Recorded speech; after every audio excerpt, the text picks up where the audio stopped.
We're trying to figure out what the 3-digit number is. So clue 1, the sum of the digits is 10. So it could be the first digit is 1 and the next digit is a 2.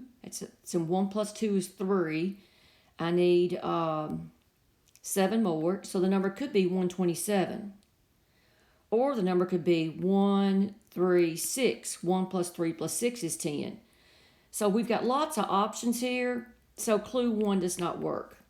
Clue 2 does not work because I could take those same two numbers and each time x is less than y is less than z, I'm not considering the sum of the digits is 10. Clue 2 just says x is less than y is less than z, and that's the case for both of these. Now, so that clue 2 does not work independently. And if you put both of them together, you still got too many options, so nothing works. The answer is E.